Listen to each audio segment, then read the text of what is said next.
Hello Xavier. This is a short video to show you how to access journal databases from home.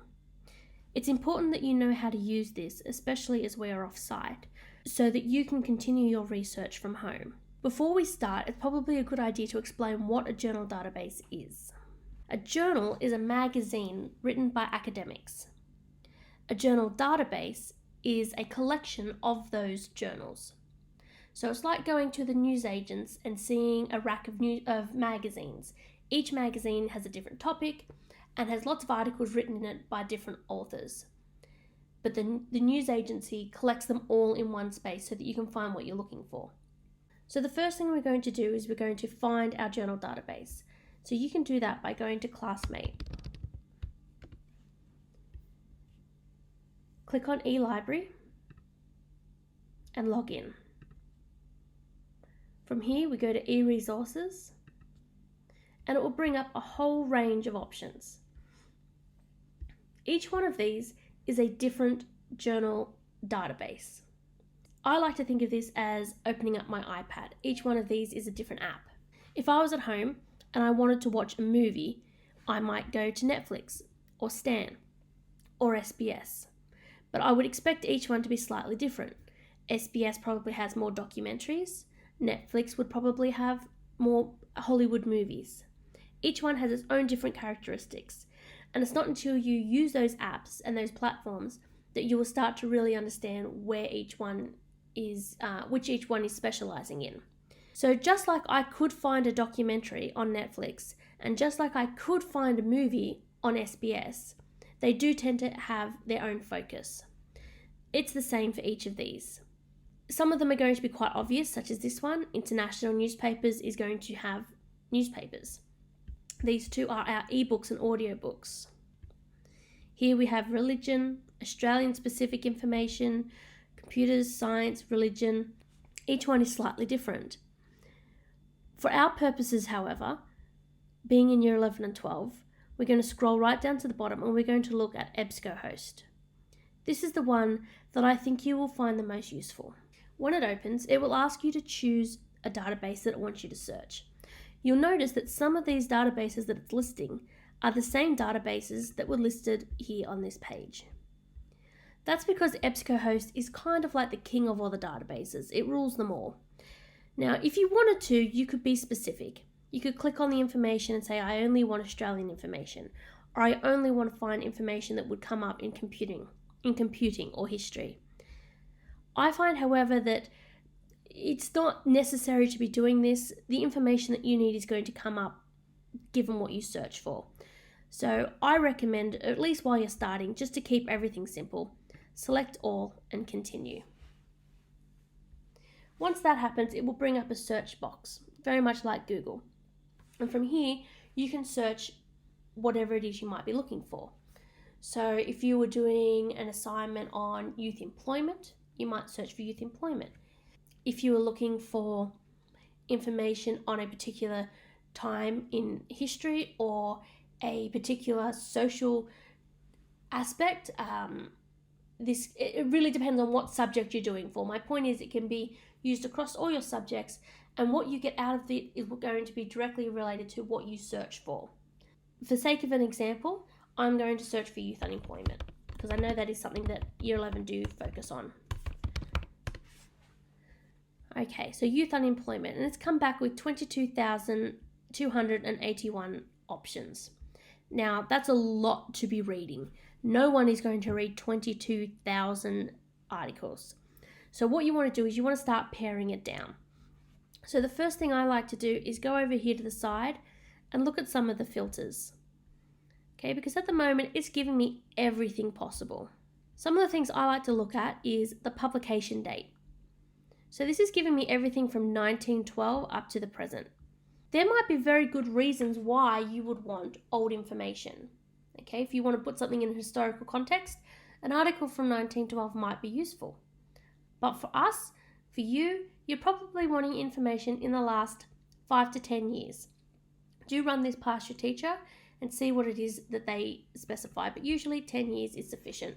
So I'm going to put 2010.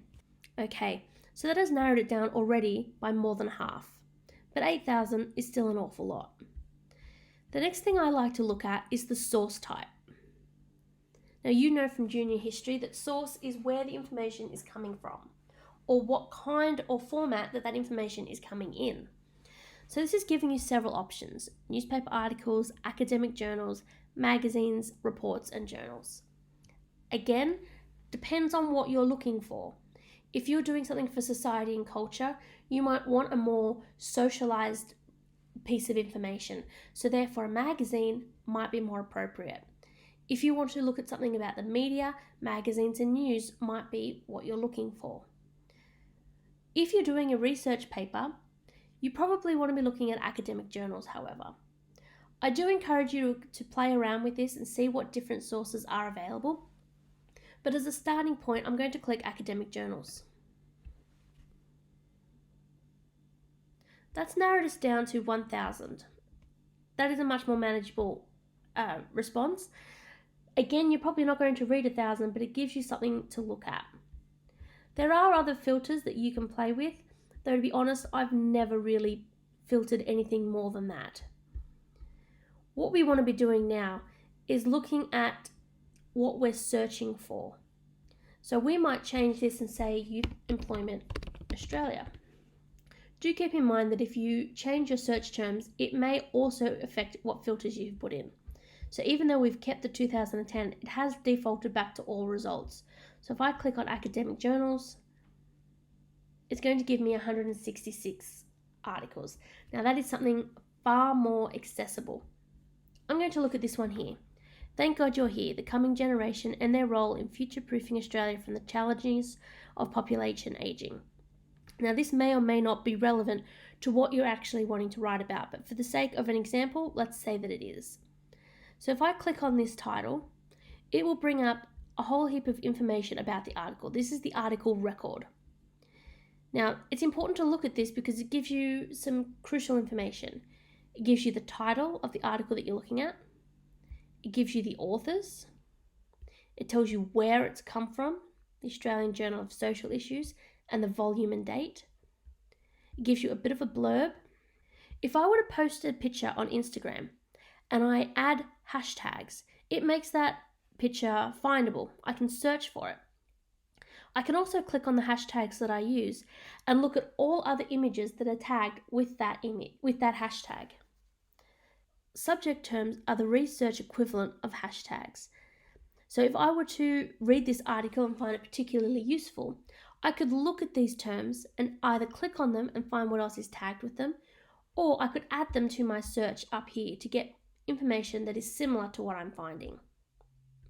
This page is definitely useful to help you further your research, but also to do your referencing at the end. If I want to read the article, I come over to the side and I click PDF full text. The article will then load and I can read the information and decide whether or not it's useful to what I'm researching. From this page, you have several options of things that you can do. You can share it on Google Classroom. You can add it to your Drive. You can print it, or you can email it to someone. You can also come down to the bottom and get the link, okay, because it's very important that you do not copy this link up here if you want to share it with someone. You click here and then copy this link. Something that I always like to do when I'm doing a research topic is save every article that I find in any way useful. So what I would do is I would go add to my Drive. It will be saved as a PDF on your Google Drive. You can always delete the file if you find it's not useful, but there's nothing worse than needing to come back to an article at the last minute and having to find it all over again. So that's just a good little habit to get into the mindset of. EBSCOhost also gives you the option of citing the information for you. Now, I think it is very important that you learn how to do referencing yourself, but if you are struggling, you can come over here to this yellow page and it will bring up a citation for you. Now at Xavier, we use Harvard. So we scroll down to the Harvard reference, and that there is the reference you want to be using.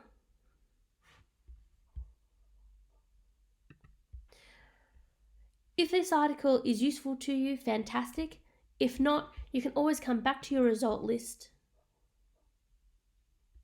and find something else. Remember that what you search for is going to change what results you get. If you're not finding exactly what it is you're looking for, change your search terms.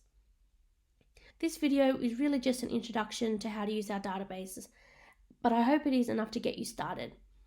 If you find yourself getting stuck, especially while you're at home, you can always email Miss Johnson on rjohnson, JOHNSON 2 para.catholic.edu.au, and I will happily answer any questions that you might have. Good luck.